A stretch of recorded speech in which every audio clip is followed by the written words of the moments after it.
नमस्कार दोस्तों, मैं हूं सुनील। आपके अपने YouTube चैनल काऊ फार्मिंग में आपका स्वागत है। आज की जो मेरी विजिट है वो है बड़ोपल गौशाला, डिस्ट्रिक्ट फतेहाबाद। तो संध्या का समय है और आप यहां पे देख सकते हैं काफ़ी अच्छी गौवंश और मिल्किंग हो रही है सामने। तो बहुत ही बेहतरीन दृश्य है, ये देखिए। तो काफ़ी अच्छी यहाँ की व्यवस्था। और यहाँ से मैं एक बार आपको मिलवाना चाहूँगा आचार्य वेद जी से। नमस्कार जी। जी नमस्ते। तो सबसे पहले आप अपना परिचय दीजिए। सुनील जी, सबसे पहले तो आपका स्वागत है कि आप बड़ोपल गौशाला में पहुंचे। धन्यवाद जी, धन्यवाद। और ये नस्ल संवर्धन के साथ साथ पंचगव्य अनुसंधान केंद्र है जी जी जी, गौशाला। वाह जी वाह, बहुत बढ़िया। इसमें पिछले 2.5 साल से जो है पंचगव्य के ऊपर रिसर्च चला हुआ है। अच्छा अच्छा साथ जी, के साथ नस्ल संवर्धन का हाँ जी हाँ जी, नस्ल संवर्धन का भी कार्य चल रहा है। तो बहुत बढ़िया जी। तो एक बार मैं आपसे कुछ चीजें जानना चाहूंगा नस्ल संवर्धन के बारे में। तो मेरा जो सबसे पहला सवाल है, जो पिछले कुछ दशकों में जो हमारी भारतीय नस्लों को जो नुकसान हुआ है, तो उसको क्या उसके ऐसे कारण रहे हैं जिससे उनको नुकसान हुआ है और उसकी भरपाई हम कैसे कर सकते हैं? तो इसको थोड़ा विस्तार से बताएं। ऐसा है कि पिछले जो करीब 70-80 साल से भारतीय नस्ल की जो गोवंश का नुकसान हुआ है, हाँ जी हाँ जी, उसका कारण भी हम ही हैं, समाज के लोग। जी जी बिल्कुल। जो एक तो विदेशी जो नस्ल आई है, कहीं न कहीं हमने ही गलतियां की हैं। बिल्कुल बिल्कुल, हमारे पूर्वजों ने गलतियां की हैं। हाँ जी हाँ जी, जैसे इस देश में कहा जाता है कि भाई भारत वो देश है जिसमें दूध दही की नदियां बही हैं। जी जी बिल्कुल। जो आज देसी नस्ल की एक छवि बनी हुई है कि 2 लीटर दूध देने वाली गाय है। हाँ जी हाँ जी, लेकिन 2 लीटर देने वाली दूध दही की नदियां तो नहीं बहा सकती। इस देश में ऐसे गोवंश रहा है जो 28-30 लीटर दूध दे रहा है। बिल्कुल बिल्कुल। जो आज के समय मराठी, साहिवाल, थारपारकर या आप गिर को देखते हैं, हाँ जी हाँ जी, ऐसा हरियाणवी नस्ल भी है। बिल्कुल बिल्कुल। लेकिन उसका नुकसान होने का कारण मेरी दृष्टि कुछ से दशकों पहले 1911 में एक रिकॉर्ड है, तो उसके अंदर 28 लीटर कुछ किलोग्राम की गाय थी, हरियाणा नस्ल की। हाँ जी तो जी, उस नस्ल की जो विकृति हुई है, हाँ जी हाँ जो जी, मैंने अनुभव किया है पिछले 8-10 साल में, हाँ जी हाँ जी, उसका कारण ये रहा है कि मेरे पास गाय है देसी हरियाणा नस्ल की। हाँ हाँ और वो पीढ़ियों से मेरे पास थी। बिल्कुल, सौभाग्य दुर्भाग्य से उसने बछड़ा दिया। हाँ जी हाँ जी हाँ जी, और वो ऐसा हुआ, किसी कारण, वो नजर का कारण हो सकता है या कोई भी कारण, उसने लात मारी हाँ जी हाँ जी, और मैंने उस गाय को छोड़ दिया। जी तो बिल्कुल। वो जितना जो बछड़ा था उसने सारा दूध पिया उसका। दूध पीने के बाद वो जब 2-2.5 साल के बाद समाज में आता है, हाँ जी हाँ जी, तो वो सांड बना। बिल्कुल, उस सांड ने आके क्रॉसिंग करना शुरू कर दिया। हाँ जी हाँ जी, कम दूध की गाय को और ज्यादा वाली का भी। बिल्कुल बिल्कुल, तो वो कम दूध की अगर गाय का सांड था, हाँ जी हाँ तो जी, वो सब गाय की जो नस्ल है, क्योंकि मूल जो है वो सांड है। हाँ जी हाँ जी, अगर 3 लीटर दूध की गाय है और 20 लीटर वाली का सांड है, हाँ जी हाँ जी, तो आपका करीब 20-22 लीटर की आगे बछड़ी आ जाएगी आप। बिल्कुल बिल्कुल। लेकिन अगर सांड ही आपका 5 लीटर का है, 5 लीटर का है, गाय को अगर वो क्रॉस करेगा तो 5-7 लीटर पे ही रहेगा। बिल्कुल बिल्कुल।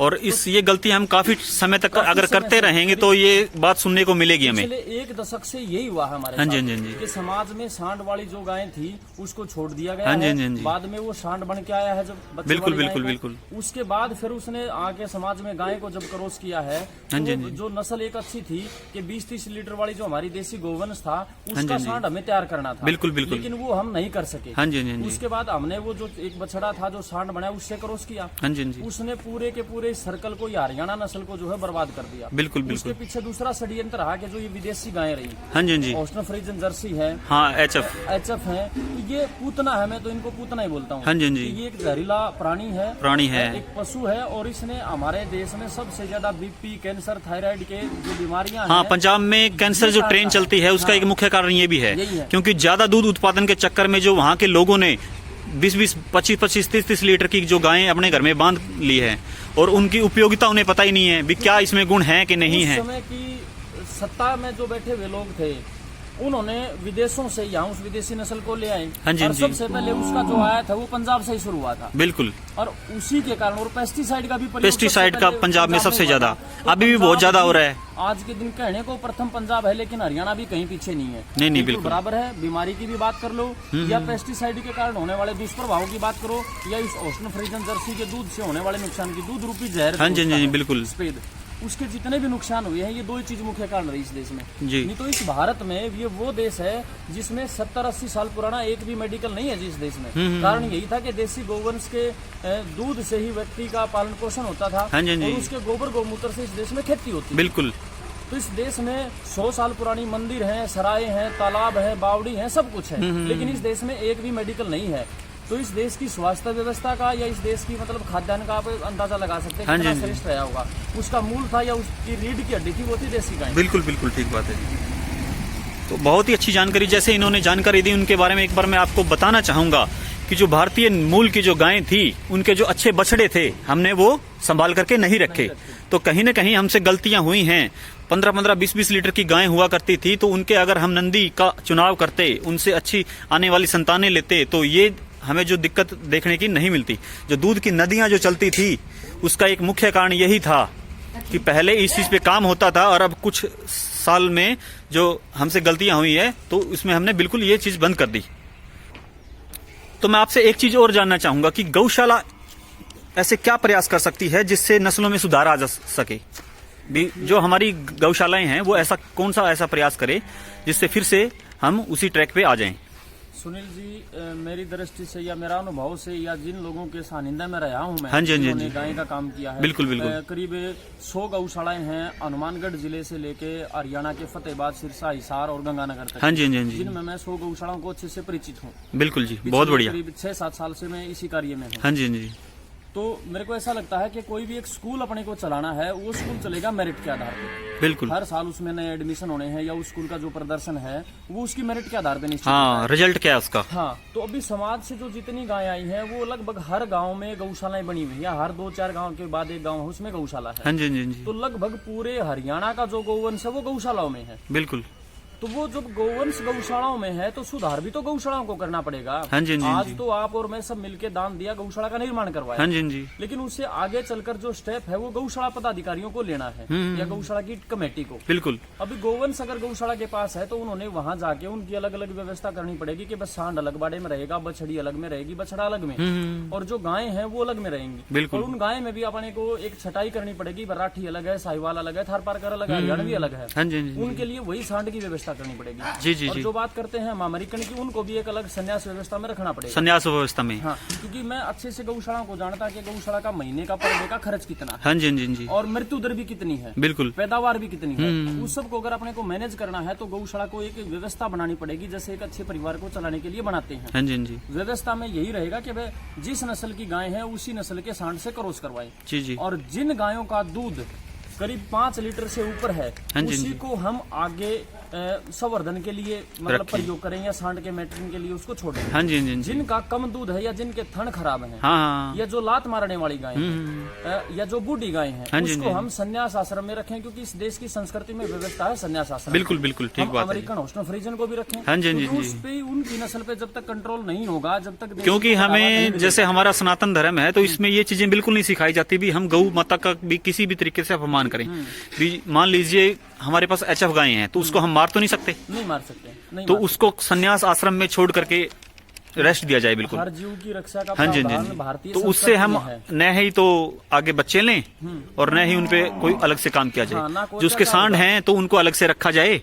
यही हाँ बात जी, हाँ जी, सुनील बिल्कुल। जी, मैं आपको बताना चाह रहा हूँ कि भाई हम ऐसी संन्यास व्यवस्था भी बनाए, चाहे वो देसी भी है, और उनको तो पूर्णतः करें हम। हाँ जी, हाँ जी, सरकार अपना काम करेगी ना करेगी वो अलग बात है, हाँ, हाँ, लेकिन हमारे घर की समस्या है, समाज की समस्या, तो उसका निराकरण समाज को ही करना पड़ेगा। हाँ जी, हाँ जी। और उसकी जिम्मेवारी गौशालाओं के पास बिल्कुल। है कि अमेरिकन को हॉस्टन फ्रीजन जर्सी को तो पूर्ण रूप से संन्यास आश्रम, और जो भारतीय नस्ल की गायें हैं, जो बूढ़ी हैं या जिनके थन खराब हैं, और जो 5 लीटर से कम दूध देने वाली हाँ है, जी, हाँ जी, उनको भी एक संन्यास आश्रम में रखा जाए। क्योंकि बूढ़ी गाय अगर क्रॉस होगी तो वो कई बार ऐसी संभावना होती है, मैं अक्सर गौशालाओं में देखता हूँ कि वो जब वो डिलीवरी होती है उस हाँ जी, समय हाँ वो जी। गाय बैठ जाती है और वो दोबारा उठती नहीं, क्योंकि बिल्कुल, कैल्शियम बिल्कुल। टूट जाता हाँ, है हाँ, उनका। हाँ, बिल्कुल। या कमजोरी आ होने के जाती है। कारण, कमजोरी होने के कारण, तो फिर गौशाला को दो मान लो एक जुर्म हो जाता है ये कि गाय भी मरेगी और बच्चा भी मरेगा, हाँ जी, दूध हाँ ही जी, नहीं देगी। हाँ, तो वो भी हम उससे भी बच सकते हैं। गौशाला की मृत्यु दर भी कम होगी, गौशाला की संख्या भी कंट्रोल में रहेगी, क्योंकि उसमें चारे की व्यवस्था है या बाट की व्यवस्था है, तो वो सारी मैनेज कर पाएगी गौशाला। ठीक है, ठीक है तो जी। गौशाला को ये अपनी जिम्मेवारी लेनी पड़ेगी, और साथ ही साथ समाज भी उसमें सहयोग करे। हाँ जी, हाँ जी, जिसके घर में HF है, हॉस्टन फ्रीजन जर्सी है, हाँ जी, हाँ जी, वो या तो देसी से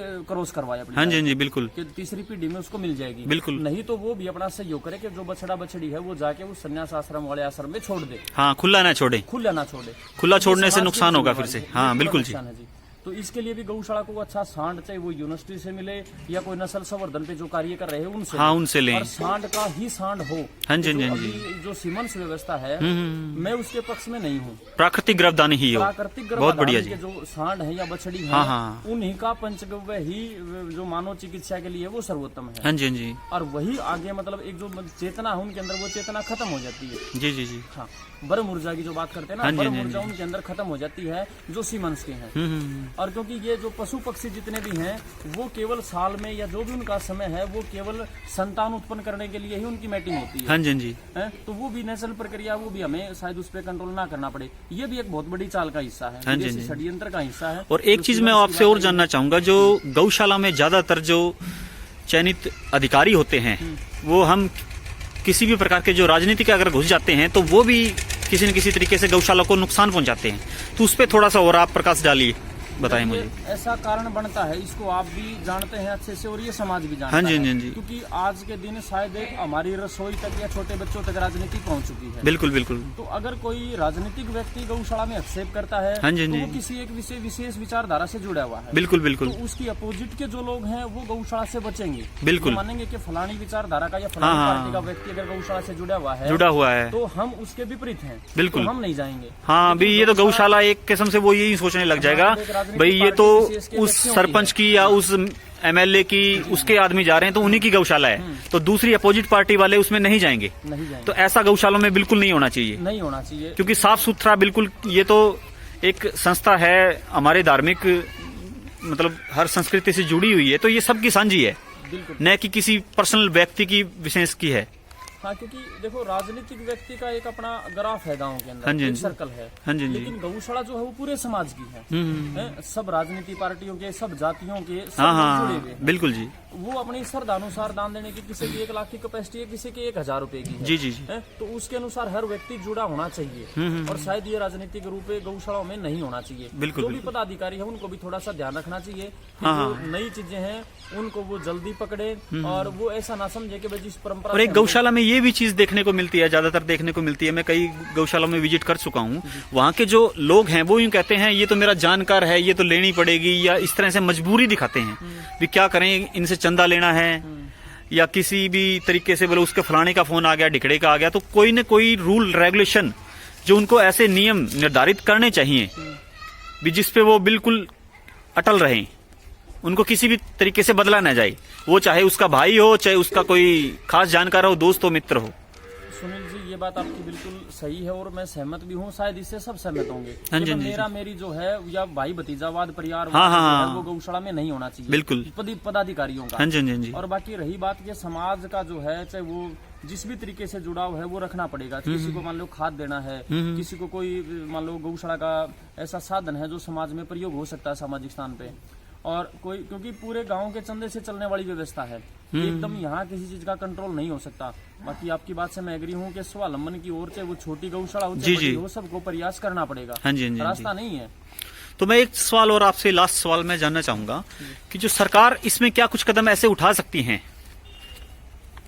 सरकार का क्या कुछ अहम रोल होना चाहिए, देखिए जो देसी गाय को बचाने के लिए क्या कुछ कदम उठाएं, वैसे तो नियम नीतियां बनाएं। समाज किसी भी कार्य को करने के लिए सक्षम है, हाँ जी, फिर भी सरकार के पास हमारा सैकड़ों प्रकार का हम उनको जो है अपना कर देते हैं। हाँ जी, हाँ जी, तो उस कर का सरकार भारत के हर कार्य में प्रयोग करती है विकास के। हाँ जी, हाँ तो जी, गौशालाओं में भी सरकार का प्रावधान है, जो कृषि मंत्रालय के अधीन जो पशु मंत्रालय है उसके माध्यम से वो गौशालाओं में भी कुछ उसका अंश देते हैं, हाँ जी, 2-5% जो भी उनका है।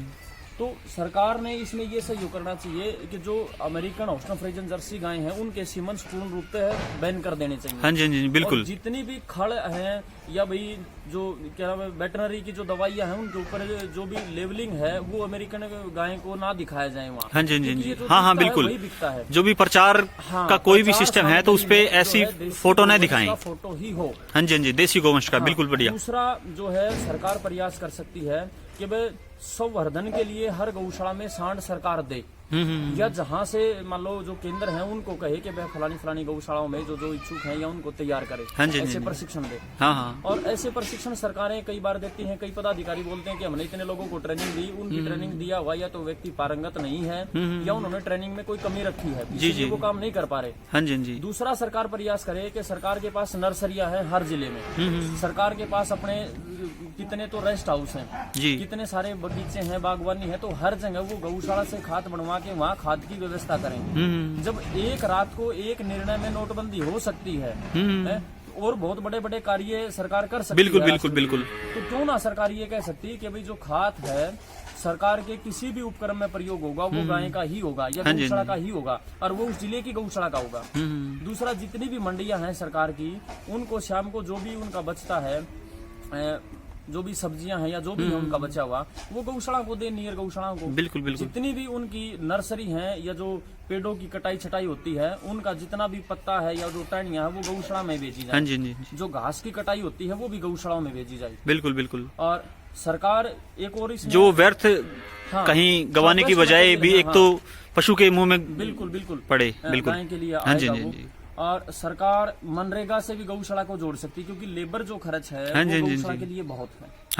तो उसको भी कम किया जा सकता है। ये मेरा निवेदन भी है आपके माध्यम से, बिल्कुल सरकार एक ऐसा प्रयास करे, क्योंकि मनरेगा को उन्होंने लगभग पूरे भारत में हर सामाजिक जो भी सतल है वहाँ उसको लागू कर रखा है। राजनीतिक लोग अपने स्वार्थ के लिए कहीं न कहीं यूज करते हैं उसको। यूज करते हैं, तो गौशाला को भी उस पैनल में शामिल कर लिया जाए। गौशालाओं में भी मनरेगा का मतलब सरकार एक प्रावधान जो है सरपंच को ऐसी पावर दे कि मनरेगा भी प्रयोग की जा सके। बिल्कुल। और लेबर के रूप में जैसे खाद बनाना है या जो अन्य जो स्वावलंबन के कार्य है उसमें भी मनरेगा का सहयोग लिया जा सकता है। सरकार ये काम कर सकती है, विदेशी जो नस्ल की गायें हैं उनका आयात बंद करे या उनके जो सांड हैं। बिल्कुल। और एक और मुख्य है जो मेरा बहुत समय से प्रश्न है, वो भी आपके माध्यम से मैं कहना चाहता हूँ कि भाई जितनी भी ये डेयरियां हैं, प्रशासन में पिछले 10-12 साल से जानता हूँ कि हर साल चाहे वो डीसी के माध्यम से या वो सरकार के माध्यम से कि शहरों से हर साल गोवंश या सांड जो है उठा के नंदीशाला या गौशालाओं में भेज दिए जाते हैं। उसके बाद 2-4-6 महीने में दोबारा इतना फिर हो जाता है। तो इनके ऊपर कोई न कोई ऐसी लगाम कसी जाए। उसके दोषी जी मैं मानता हूँ शायद वो लोग हैं जो शहरों में बड़ी बड़ी डेयरियां करके बैठे हैं, 100-150 और जिन गायें रखते हैं 10-20 साल पुरानी हैं, उनके पास उनकी गायें तो पूरी हैं, लेकिन उनके पास वो 10-20-12 अगर वो ब्याई है, उन्हें बच्चे दिए, वो कहाँ है? बिल्कुल ठीक बात है। हर बार प्रशासन आरोप लगाता है गौशालाओं के ऊपर, गौशालाएं छोड़ देती हैं, छोड़ दी। लेकिन गौशाला कभी नहीं छोड़ती। जो गौशाला में आ गई है उसका शरीर पूरा हो गया या कोई खरीद के लेके गया, वो भी ये कह के भाई हम 2-5 साल इसका पालेंगे, छोड़ेंगे तो छोड़ेंगे। ठीक है। हर गौशाला इस प्रावधान पे देती है। लेकिन ये जो दोष है, जो शहरों में जो आवारा घूम रहे हैं, सांड है, नंदी है और लगभग अमेरिकन है सब, तो उनका कारण है वो जो वो बनी बैठी है बड़ी बड़ी डेयरियां। बिल्कुल। उसके दोषी है सरकार, पता नहीं किस डर में या प्रशासन क्यों कार्रवाई नहीं करना चाहता। दोषी वो है और ब्लेम जो है गौशालाओं के ऊपर लगता है। तो सरकार इसकी ओर थोड़ा सा अपना ध्यान आकर्षित करे और प्रयास करे कि जब तक स्वावलंबन की ओर नहीं जोड़ा जाएगा, नगद किसी गौशाला को आवश्यकता नहीं है जी। आप गौशाला को प्रशिक्षण दो, क्योंकि परिवार भी तभी अच्छे से चलता है जब मुखिया अच्छा होता है। और सरकार भी, मैं पहले भी कह चुका हूँ कि एक स्कूल भी तभी चलता है जब मेरिट होती है। बिल्कुल। सारा गोवंश गौशालाओं के पास है, तो क्यों ना पूरी तैयारी जो है गौशाला के ऊपर सरकार करे और समाज भी। और जैसे अन्य व्हीकलों के ऊपर ये छूट देते हैं, ऐसे जो सांड से चलने वाली या बैल से चलने वाली जो चीजें हैं, चाहे वो बुग्गी की बात करें या वह खेत का कोई उपकरण है, उस पर भी सब्सिडी दी जाए। ठीक है जी, ठीक है। तो ये था मेरा। और सुनील जी लगभग पिछले 7-8 साल से हम लगातार इसी कार्य में हैं। और नहीं, बहुत बढ़िया कार्य है जी। एक बार मैं आपके लास्ट में संपर्क सूत्र जरूर जानना चाहूंगा। अभी कोई भी आपसे इस तरह से कोई NGO या कोई गौशाला आपसे कोई मदद मांगना चाहे तो एक बार अपना संपर्क सूत्र जरूर बताएं। मेरा भी प्रयास रहता है कि कोई भी गौशाला या देसी गोवंश के ऊपर काम करने वाली या तो संस्था है या कोई किसान है, या गोपालक है, अगर वो इस दृष्टि से हमें संपर्क करना चाहती है या नस्ल के लिए या चिकित्सा दृष्टि से, बिल्कुल या गौशालाओं में संख्या या मैनेज कैसे करना है, तो उसका हम सहयोग करते हैं। बिल्कुल। क्योंकि हरियाणा राज्य गौशाला संघ के प्रदेशाध्यक्ष शमशेर आर्य जी हैं, उस संगठन का मुझे पंचगव्य प्रभारी भी बना रखा है हरियाणा प्रदेश का। तो उस दृष्टि से भी हम पिछली करीब 1-1.25 साल से 5 गौशालाओं को हम स्वावलंबन की दृष्टि से लेके चले हुए हैं। उन सब में काम भी जारी है। बहुत ही बढ़िया। उसमें से एक है बड़ोपल का पर मंथ का जो कार्य है पिछले 2 साल से 1.25 लाख का है। करीब 12 लाख रुपए की हम डायरेक्ट इनडायरेक्ट रूप से गौशाला को मदद कर रहे हैं। ठीक है, ठीक है, इसके बहुत साथ बढ़िया। टोहाना नंदीशाला है, हाँ जी, इसके हाँ साथ जी। महेंद्रगढ़ गुरुकुल है, इसके साथ सोनीपत में हमारा एक केंद्र है। तो ये एक प्रयास है और ये अभियान है हमारा, ये है कि भाई हम हर साल एक गौशाला को जिले में हम स्वावलंबन की ओर लेके जाए, हाँ जिसकी जी, हाँ जी। इनकम जो है सालाना ₹1 लाख की हो पर मंथ की। ठीक है, तो ठीक मेरा संपर्क सूत्र है जी 8930 है। 8930 288 288 017। 017। ये मेरा व्हाट्सएप नंबर है। ठीक इस पे है आप जी, कभी ठीक भी संपर्क कर सकते बिल्कुल हैं। जी, बिल्कुल। और जैसा भी समय होगा, जब भी आपको बिल्कुल उसका परामर्श या उसका जो भी उपयोग बता दिया जाएगा। धन्यवाद जी, बहुत बहुत धन्यवाद आचार्य जी। ओके।